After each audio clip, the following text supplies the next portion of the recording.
Welcome to Canadian Cutting Edge University. Today we've got a guest lecturer who has come in and he's going to talk about the BURR. Yeah, the BURR. Is there more we can learn about it? I think there is.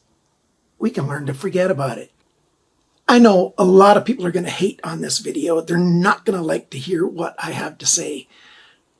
Please watch the whole video, or at least 2/3 of it, before you leave a negative comment down below.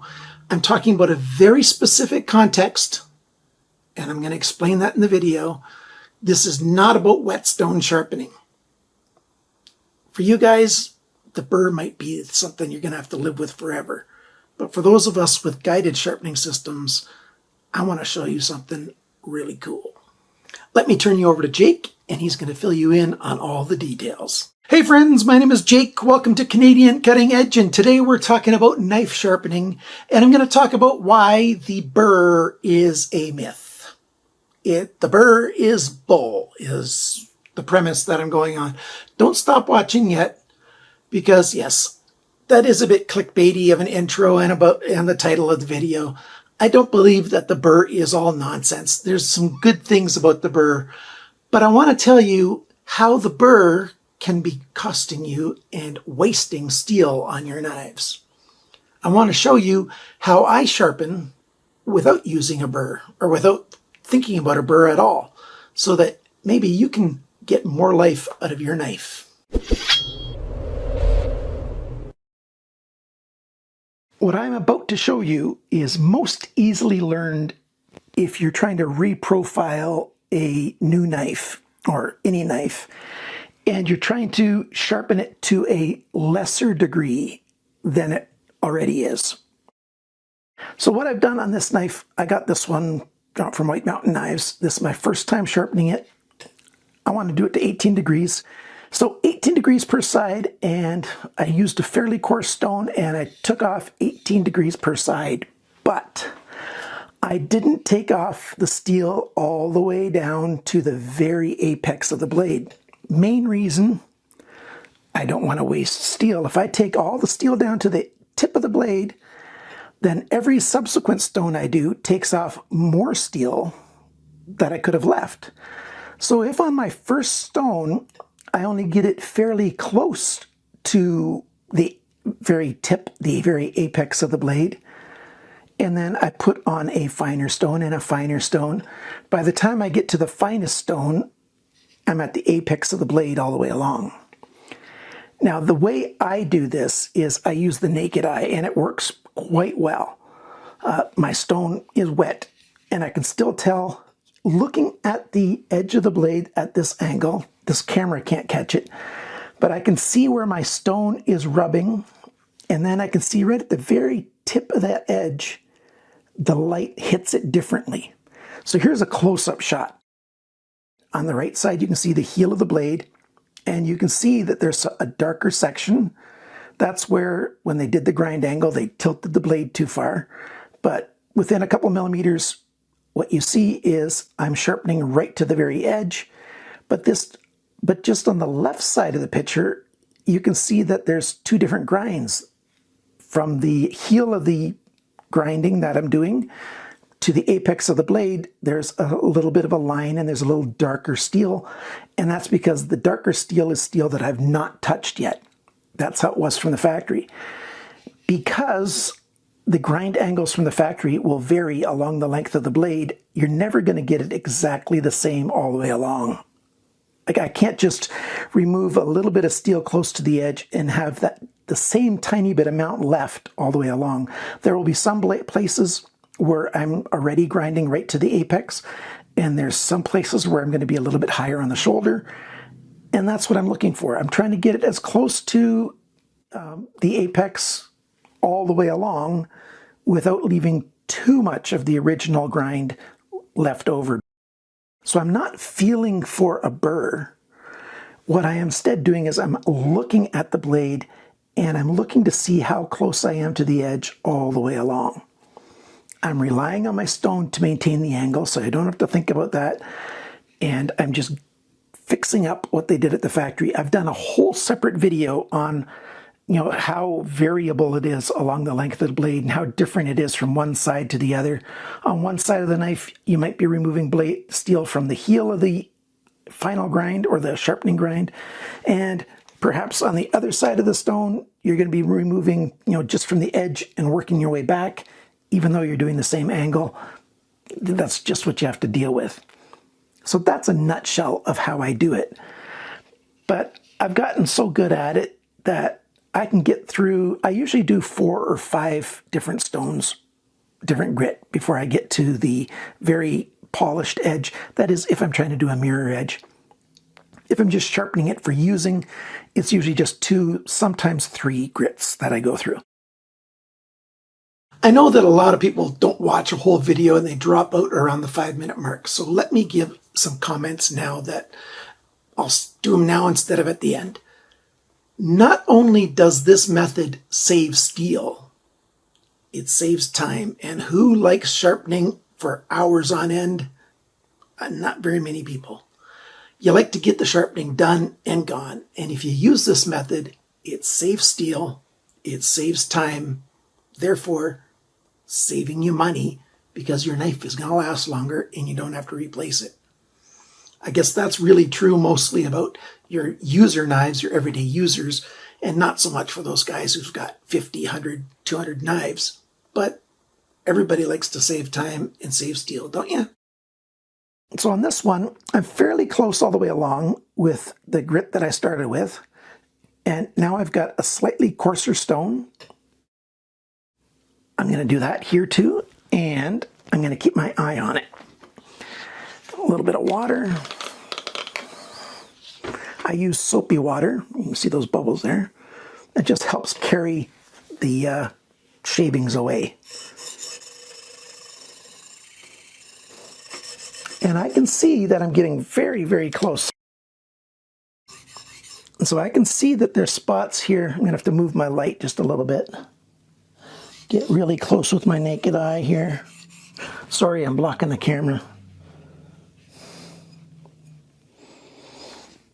Yep, there's still a little bit near the heel of this blade where I'll have to take off some more steel, but on the rest of this side, I'm already at the apex, so I stop, turn it over, and let's look at this side.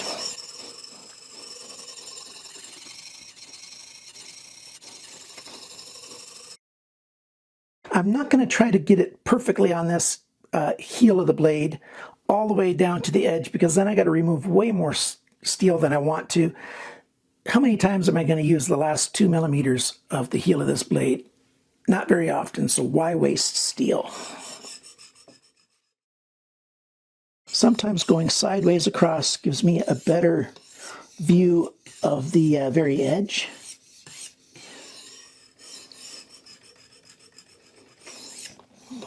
Oh, and that's looking beautiful.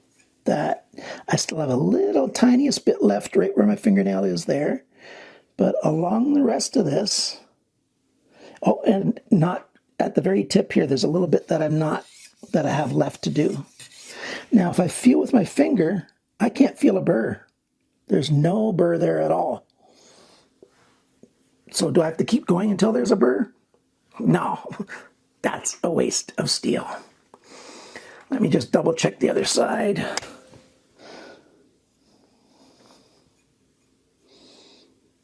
I have a little more that I need to remove close to the heel of this one. Now, I'm going to take this off. I don't know if my USB microscope camera is going to catch the very fine edge that's left, but we're going to give it a try.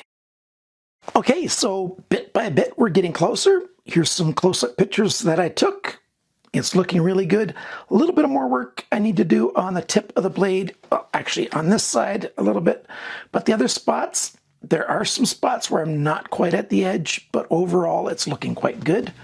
So I'm going to turn this stone over. This is the Venev stone. I really like the Venev diamond stones. I don't know if you can see it right here, but there's a core of aluminum, but then they've got a little over 1 millimeter thick of an emulsion of diamond So it's got a long wear, unlike those stones that just have a layer of diamonds on top that chip away and break away really easily. These are embedded diamonds. So these stones last for years and years, many hundreds of sharpening jobs. They cost, you know, about 4 times as much, maybe 3 times as much at the get-go, but they last 50 times longer. So I totally love these stones. TS Prof sells them. I prefer to get mine at gritomatic.com. I don't get special deals there, although the guy from Gritomatic has been very nice to me and given me stuff. And I don't have coupon codes for you guys, but they're about the best price there as well. So there you go.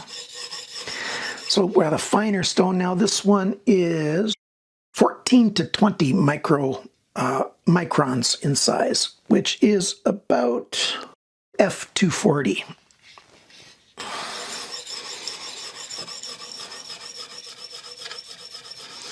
Most of the Venev stones don't say what the grit mark is. They only say the micron size. But gritomatic.com has a grit conversion chart from microns on the outside of the chart to grit the way a lot of different companies measure it. There's like 30 or 40 different companies listed, and they all measure grit in different ways. So when somebody says 240, well, is that 240 on Norton or is it 240 on any other brand, right? That's why I like the micron size. Micron is a micron is a micron. Yeah, I can still see a tiny bit of a glint along this leading edge here that I'm going to try to sharpen down to.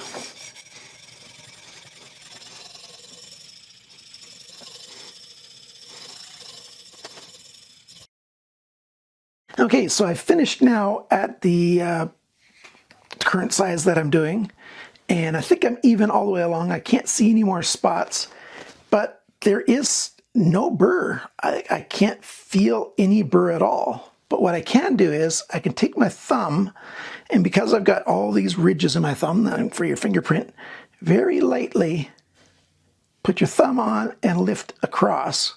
Don't slide along, and you'll be able to feel how sharp it is.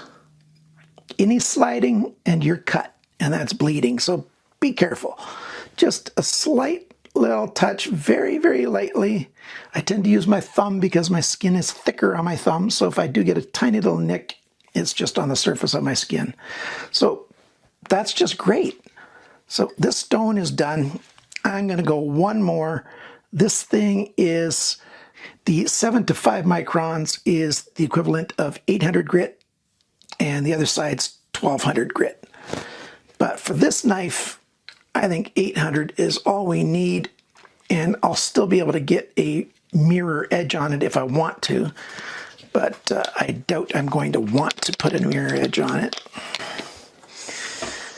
because this is not a display knife, this is a user.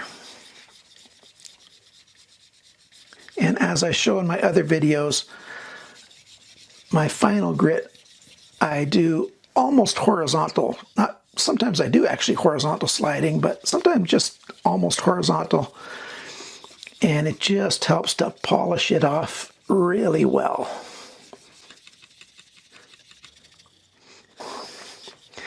By the way, I do sharpen knives for people. If you want to get a knife sharpened, contact me at CanadianCuttingEdge@gmail.com. And my rates are very low compared to other places because I'm just trying to establish this business. And here's the latest feedback that I got from a viewer who bought one of my knives. Read what he thinks about my cutting edge, my sharpening. So I took literally 2 minutes to strop this thing. To the naked eye, it's got a beautiful mirror edge. And I'll show you a close-up shot of this spot right here again. As you can see, the heel isn't sharpened all the way to the edge, but the rest of it now, it's right to the edge. It's beautiful. And the other side, is even better. It's just a beautifully sharpened knife that's ready to do a lot of hard work. So hopefully you learned something from this video. If you like the video, maybe you want to click the like button, but better yet, if you like what I do here on Canadian Cutting Edge, consider becoming a sponsor of the channel. You can do it through patreon.com/CCE, or below each of my videos, you can join and become a YouTube member of Canadian Cutting Edge and help the channel out. And the rewards that I give you primarily are every member, every Patreon sponsor gets a chance to win a knife every single month. There's a one winner, and they get to pick one of the knives that I reviewed in the previous month as their own, and I give a bonus as well. And the other thing you get is the first 48 hours access to every knife sale that I do. So, hey, sounds like pretty good stuff to me. Thanks for watching my video. Thanks for liking, sharing, commenting, and subscribing. All those things really do help. But most importantly, remember, always cut towards your chum, the other guy, not your thumb. Bye for now.